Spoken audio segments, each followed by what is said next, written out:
안녕하세요. 김태훈 목사입니다. 뚜벅뚜벅 메시지 오늘 시편 묵상 129번째. 우리의 결말을 우리는 안다. 우리의 결말을 우리는 안다. 시편 129편 1절에서 8절의 말씀 가지고 함께 뚜벅뚜벅 걸어가겠습니다.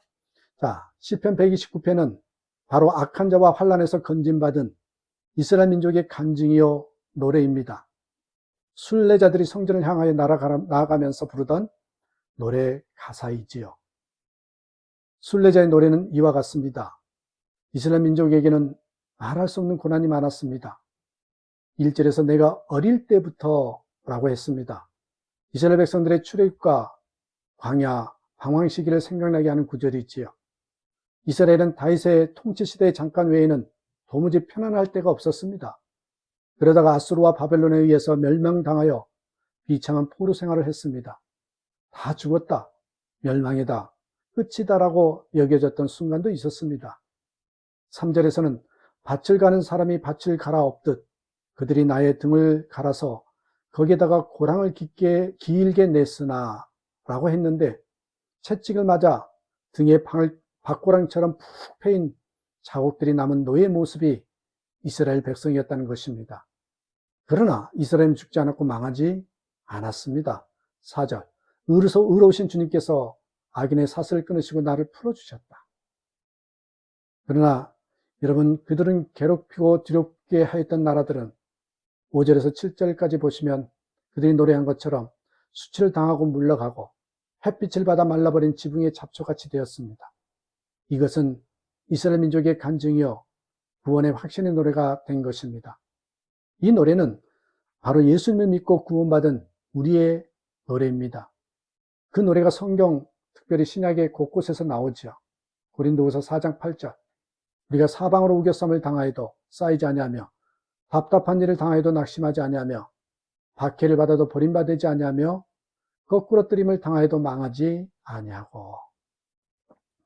지금 급류를 거슬러 올라가고 캄캄한 흑암 속을 걸으며 벼랑 끝에서 한 걸음 한 걸음 내디디는 것 같을지라도 성도는 구원의 하나님을 노래하고 또 노래합니다. 하나님께서 반드시 구원해 주실 것이기 때문입니다.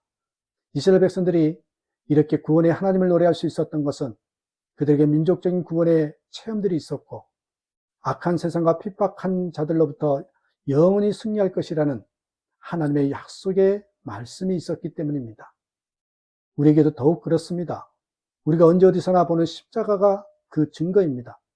그리고 우리가 눈으로 읽고 귀로 들을 수 있는 성경책 속의 약속의 말씀입니다. 이보다 더 분명한 구원의 확정은 없습니다. 그럼에도 구원의 노래보다는 탄식하고 불평하고 원망하는 말을 할 때가 많습니다. 어려운 현실을 바라보니 믿음이 흔들리는 것입니다. 그때마다 주님은 말씀하십니다. 마태복음 14장 31절에 믿음이 작은 자여 왜 의심하였느냐. 마가복음 5장 36절 두려워하지 말고 믿기만 하라. 마가복음 9장 23절 할 수 있거든이 무슨 말이냐. 믿는 자에게는 능히 하지 못할 일이 없으니. 주님은 우리가 탄식하지 않고 구원을 노래하기를 원하십니다. 예배를 드릴 때 찬송이 얼마나 중요한 역할을 합니까? 찬송이 없는 예배를 상상이나 할 수 있습니까? 얼마나 메마르겠습니까? 찬송이 없는 성도의 삶이 꼭 그와 같음을 알아야 합니다. 성도에게 구원의 확신의 노래가 사라진 것은 하나님의 구원에 대한 확신이 사라졌기 때문입니다. 현실이 어려울 때 성도들이 좋아하는 성경 구절이 하나 있습니다. 예레미야 29장 11절 여호와의 말씀이니라 너희를 향한 나의 생각을 내가 아나니 평안이요 재앙이 아니니라 너희에게 미래와 희망을 주는 것이니라. 많은 교인들이 이 구절을 읽으며 눈앞의 고난이 금방 사라지리라 기대합니다. 그러나 어려움이 오래 계속될 때 낙심하고 좌절하고 하나님의 약속을 믿지 못합니다. 예레미야서의 이 구절의 앞뒤 구절을 자세히 읽어보지 않았기 때문입니다. 이스라엘 백성은 고국에서 바벨론으로 포로로 잡혀갔습니다. 그들은 그 어려움 중에도 희망을 놓지 않았습니다. 하나님께서 꼭 구원해 주실 거야. 다시 예루살렘으로 돌아가게 해 주실 거야. 기대하며 기도했습니다. 그러나 예레미야를 통하여 주신 하나님의 말씀은 반대였습니다. 이스라엘 백성들이 예루살렘으로 귀환하지 못할 것이라는 것입니다. 적어도 그들의 당대에는 그런 일이 일어나지 않을 것이라는 말씀입니다. 그러므로 바벨론에서 오래 살 각오를 하라는 것이죠. 결혼도 하고 자녀도 낳고 집도 튼튼히 지으라는 것입니다. 이 말은 하나님께서 이스라엘 백성을 완전히 버리시겠다는 말씀이 아니었습니다. 결국 예루살렘으로 돌아갈 것입니다.